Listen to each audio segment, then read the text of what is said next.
اپنے گھر والوں کو دوزخ کی آگ سے بچاؤ، دوزخ کی آگ سے بچاؤ۔ اللہ کے نبی علیہ السلام سے ایک صحابی نے عرض کیا کہ یا رسول اللہ، ہم اپنے آپ کو بچا سکتے ہیں، دوسروں کو کیسے بچائیں؟ دوسروں کو کیسے بچائیں؟ اللہ کے نبی علیہ السلام نے ارشاد فرمایا کہ تم دین پر عمل کرو، اسلام پر عمل کرو، تم دوزخ کی آگ سے بچ جاؤ گے۔ اور یہی حکم اپنی اولادوں کو، اپنے گھر والوں کو دو، وہ اس پر عمل کر لیں گے، وہ بھی دوزخ کی آگ سے بچ جائیں گے۔ تو بہترین آدمی یہ ہے جو اپنے گھر والوں میں دین چھوڑے، وراثت میں دین چھوڑے، وراثت میں دین چھوڑے۔ وہ بڑا آدمی نہیں ہے جس نے اپنی اولاد کے لیے بڑے بڑے پراپرٹیز چھوڑے ہو، وہ بڑا آدمی نہیں ہے جس نے اپنی اولاد کے لیے بڑا سا بینک بیلنس چھوڑا ہو۔ سب سے بہترین اور اعلیٰ انسان وہ ہے جو اپنی اولادوں کو اپنی وراثت میں دین کا تحفہ دیتا ہے، دین کا تحفہ دیتا ہے، دین کا تحفہ دیتا ہے۔ آج کیا ہو گیا ہے ہمارا حال؟ جب داڑیاں سفید ہوتی ہے تب اللہ ہمیں یاد آتا ہے، تب اللہ ہمیں یاد آتا ہے۔ جب ریٹائرڈ ہوتے ہیں آپ نوکری سے، جب نماز آپ کو یاد آتی ہے۔ ارے وہ جوانی کے دن جس میں اللہ نے تمہیں قوت بخشی تھی، وہ جوانی، وہ شباب جس میں اللہ رب العزت نے تمہیں طاقت دی تھی کہ تو کھڑا ہو کر لمبی لمبی رکعتیں پڑھ کر مجھے راضی کر سکتا تھا، تہجد میں اٹھ کر تو سجدے طویل طویل سجدے کر سکتا تھا، تو خدمت خلق میں اپنے قدم ڈال کر اپنی زندگی کو صرف کر سکتا تھا، تو مظلوموں کی مدد کر کر جو ہے عبادت کا ثواب پا سکتا تھا۔ اس دور میں آپ نے دین کو پسے پشت ڈالا تھا، اور آج جب لاغر ہو گئے، آج جب کمزوری تم کو لاحق ہو گئی، تو تم کو اللہ کا دربار یاد آ رہا ہے، تمہیں اللہ کا گھر یاد آ رہا ہے، تمہیں مسجدیں یاد آ رہی ہے۔ اللہ رب العزت نے ایک ایسی کڑوی حقیقت رکھی ہے جس کو موت کہا جاتا ہے۔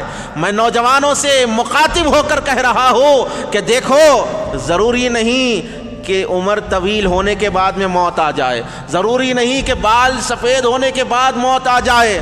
جب چاہے جدھر چاہے جب موت آ سکتی ہے، موت کا کوئی پتہ نہیں ہے، موت کا کچھ وقت جو ہے ڈکلیئر نہیں ہے۔ تو آپ کس امید میں ہے کہ میں ریٹائرڈ ہو کر اللہ والا بن جاؤں گا، میں ریٹائرڈ ہو کر مسجد میں آ جاؤں گا، 5 وقتہ نمازی بن جاؤں گا؟ اگر آپ کو دوسری صبح نہ ملی تو کیا کریں گے آپ؟ اگر دوسری صبح آپ کو نہیں ملی تو کیا کریں گے آپ؟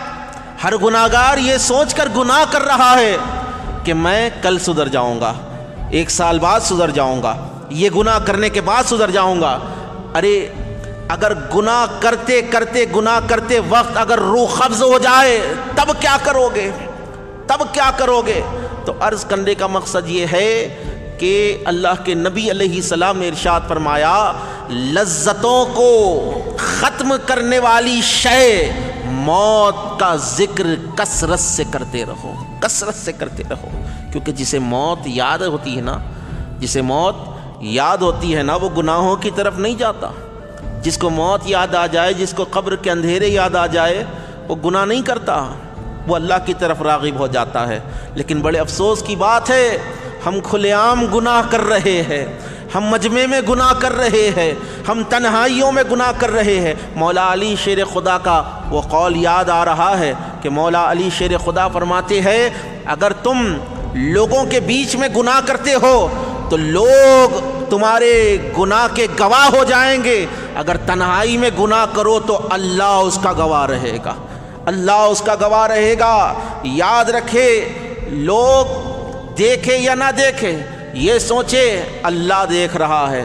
اللہ سب سے بہترین انسان وہ ہے جس کی محفل سے زیادہ تنہائی پاکیزہ ہو، تنہائی پاکیزہ ہو۔ یہ نہیں کہ آپ لوگوں میں کیسے ہیں، لوگوں میں آپ کیسے ہیں، لوگوں میں آپ گناہ نہیں کرتے، لوگوں میں آپ متقی بن کر پھر رہے ہیں، لیکن آپ تنہائی میں اگر گناہ کر رہے ہیں تو آپ سے بڑا بدبخت آج بھی کوئی نہیں ہے کہ آپ یہ مانتے ہیں کہ وہ دیکھ رہا ہے، آپ جانتے ہیں کہ اللہ کی نگاہ تم پر ہے، آپ جانتے ہیں کہ وہ تمہارے اعمال کو، تمہاری زندگی کو، تمہاری تنہائی کو دیکھ رہا ہے، اس کے باوجود تم گناہ کر کر یہ اعلان کر رہے ہو ہاں میں بے نیاز ہو چکا ہوں، میں بے نیاز ہو چکا ہوں، مجھے کچھ نہیں ہونے والا، مجھے کوئی کچھ نہیں کرنے والا. یاد رکھے گناہوں کو چھوڑے، تنہائی میں ہونے والے گناہوں کو چھوڑے، مجلسوں میں، محفلوں میں، لوگوں کے مجمعوں میں ہونے والے گناہوں کو چھوڑے.